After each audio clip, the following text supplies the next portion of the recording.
Hello everyone, আসসালামু আলাইকুম। সবাইকে বিএম ইঞ্জিনিয়ারিং সলিউশনের পক্ষ থেকে স্বাগত জানাচ্ছি। ডিয়ার লার্নার অ্যান্ড ভিউয়ার্স, দীর্ঘ কয়েক মাস পর আমি আবার একটা নতুন টিউটোরিয়াল নিয়ে হাজির হলাম। আমার যে কোনো একটা ব্যক্তিগত সমস্যার কারণে আমি আসলে ভিডিওগুলো করতে পারিনি, আর আমার ভিডিও করার কিছু সরঞ্জামগুলো আমার ডিভাইসগুলো চুরি হয়ে গিয়েছিল। তা এজন্য সবাইকে কাছে আমি ক্ষমা চেয়ে নিচ্ছি। I am very sorry. তো আশা করছি আমি এখন আবার কন্টিনিউয়াসলি শুরু করব ভিডিও দেওয়ার জন্য। এতক্ষণে থাম্বনেল দেখে সবাই বুঝে গেছেন যে আমার আজকের ভিডিওর টপিকটা কি। আমি বেশি কথা না বলে মূল আলোচনায় ফিরে যাই। যারা আমার চ্যানেলটা সাবস্ক্রাইব করেছেন এতদিনে, ইতিমধ্যে আমার যারা চ্যানেলটা সাবস্ক্রাইব করেছেন তাদেরকে অসংখ্য ধন্যবাদ। যারা করেন না, আশা করি যদি আপনার প্রয়োজন হয়, আপনার যদি কাজে লাগে, অবশ্যই চ্যানেলটা সাবস্ক্রাইব করবেন। সো দেখেন, আজকে আমরা আলোচনা করব জেনারেশন অফ ইলেকট্রিক্যাল পাওয়ারের 6ষ্ঠ অধ্যায়ের গ্যাস টারবাইন পাওয়ার প্ল্যান্ট নিয়ে। এইটা রচনামূলকে খুব বেশি না আসলেও সংক্ষিপ্তে প্রায় আসে, গ্যাস টারবাইন পাওয়ার প্ল্যান্ট। যদিও আমার মার্কারে কালি কম বলে চিত্রটা খুব একটা স্পষ্ট বোঝা যাচ্ছে না, তো আশা করি একটু কষ্ট হবে, নেক্সট ইনশাল্লাহ ভালো করে আঁকবো। এটা হলো ফিল্টার, এটা কম্প্রেসর, এটা হলো regenerator, combustion chamber, turbine, generator. আর ও পাশে আমি অনেক কিছু দিতে পারতাম, তো বেশি কিছু দেইনি।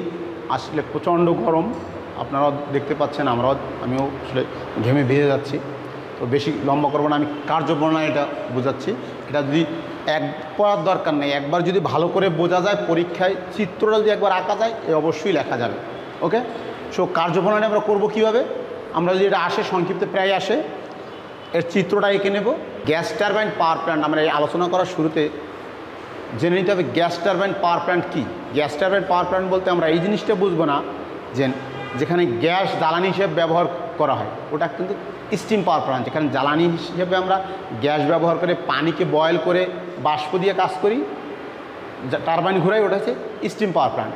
এখানে গ্যাস টারবাইন বলা হয় ফুয়েলের সাথে বাতাস মিশ্রিত করা হয়, এই দুইটা মিলে গ্যাস মানে ওর এক্সপানশন ঘটিয়ে সেই আঘাত সেই শক্তিতে টারবাইন ঘোরানো হয়। গ্যাস টারবাইন মানে টারবাইনে গ্যাস প্রয়োগ করা হয়। ওকে, এবার কার্যপ্রণালীতে আমি ফিরে যাই। ওকে, তাহলে আমরা এবার কার্যপ্রণালী নিয়ে আলোচনা করি। গ্যাস টারবাইন পাওয়ার প্ল্যান্টের কার্যপ্রণালীটা নিয়ে আমরা আলোচনা করব। কি করা হয়? প্রথমত এই সিস্টেমটাকে, এখানে একটা কাপলিং করা আছে, compressor plus turbine plus generator সবই একই শ্যাফটের সাথে, একটা ঘুরলে বা তিনটাই ঘুরে। তো একটা মোটর দিয়ে প্রথমত এটাকে ঘুরিয়ে নিতে হয়। এটা নির্দিষ্ট স্পিডে যখন ঘোরা শুরু করে তখন টারবাইন ঘুরে, জেনারেটর ঘুরে, কম্প্রেসারও ঘুরে। তা যখন কম্প্রেসার ঘোরা শুরু করলো, কম্প্রেসার যখন ঘোরা শুরু করে তখন কি হয়? তখন এখান থেকে এই ফিল্টারিং হয়ে ন্যাচারাল বাতাস প্রবেশ করে।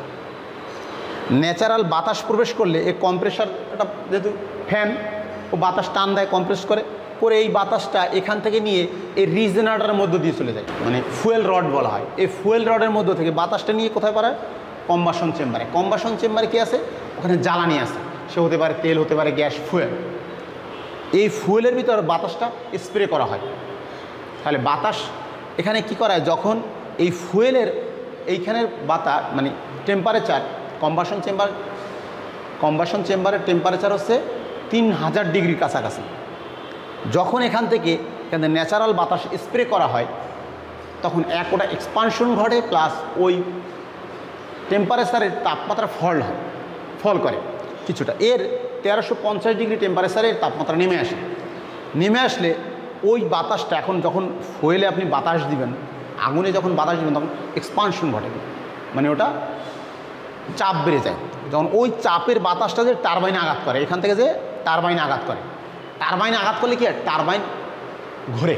কারণ আমরা যখন আপনি কল্পনা করেন যে প্রেশার কুকারের বাতাসটা যখন হেভি স্পিডে বের হয়, ওখানে কিছু দিলে সে ঘুরবে, আঘাতপ্রাপ্ত হবে। তো এখানে হেভি স্পিডের বাতাস এসে যখন টারবাইনে আঘাত করে তখন টারবাইন ঘোরা শুরু করে। প্রথম আমি একটা মোটর দিয়ে আস্তে ঘুরিয়ে নিয়েছিলাম, এখন কিন্তু হেভি স্পিডে আরও বেশি ঘুরবে। যখন এটা বেশি ঘুরবে তখন ঘুরলে জেনারেটর ঘুরবে, জেনারেটর ঘুরলে কম্প্রেসারও ঘুরবে। তো কম্প্রেসার যতক্ষণ ঘুরতে থাকবে ও বাতাসকে নিতে থাকবে। এই বাতাস আবার এখানে দিলে জ্বালানির পরিমাণও কম লাগে, প্লাস এই যে 3000 ডিগ্রি সেলসিয়াসের তাপমাত্রা যে বাষ্পটা বা গ্যাস বলতে পারি, এখন গ্যাস হয়ে গেছে, এই গ্যাসটা তখন টারবাইনে এসে লাগলে টারবাইনের ক্ষতি হতো, 3000 ডিগ্রি টারবাইন গলে যেত টারবাইনে। এখন ওইটা টেম্পারেচার কমিয়ে 1350 ডিগ্রিতে এসে এখানে আঘাত লাগলে টারবাইনে কোনো ক্ষতি হয় না, কারণ টারবাইন ঘূর্ণায়মান ব্লেডের ধাক্কা আঘাত কী করে টারবাইন ঘুরে। টারবাইনগুলি এই যে এক্সস্ট গ্যাসটা এইটাকে আবার পাঠানো হয় কোথায়, এখান থেকে দিয়ে এই রিজেনারেটর পাঠানো হয়, এখানে বের হয়ে যায়, তাহলে এই বাতাসটা একটু গরম করা হয়, এখানে আবার 1000 ডিগ্রি সেলসিয়াসে চলে আসে।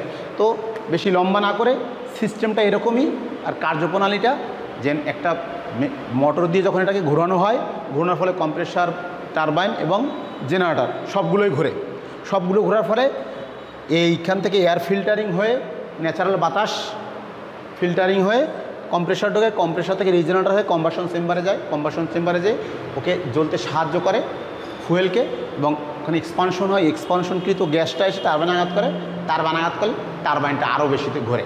তো এইভাবে যখন একটা নির্দিষ্ট গতিতে ঘোরা শুরু করে বা ও ঘোরার স্পিড পেয়ে যায়, তখন জেনারেটর কম্প্রেসার একাই টারবাইন ঘোরায়, এরপর আমার সে মেশিন লাগতেছে না। এভাবে ফুয়েল এবং বাতাস মিশ্রিত করে ওটাকে সিস্টেমটাকে পরিচালনা করা হয়। যদিও এর দক্ষতা খুবই কম, 20%-এর মতো। তো এটা একটা আমাদের অল্প জ্বালানিতে আমাদের গ্যাস টারবাইন পাওয়ার প্ল্যান্টের কার্যপ্রণালী আমরা এভাবে লিখতে পারি। সো ডিয়ার ভিউয়ার্স, আর বেশি লম্বা করবো না, আজকে অত্যন্ত গরম পড়ছে, প্লাস আবহাওয়াটা আসলে আজকে অনুকূলে না। আশা করি খুব দ্রুত আরও আমি সিরিয়াল অনুযায়ী ডিপ্লোমার সকল ভিডিও দেবো। সবাই আমার ভালো থাকবা, দোয়া করবা। আল্লাহ হাফেজ, বাই বাই।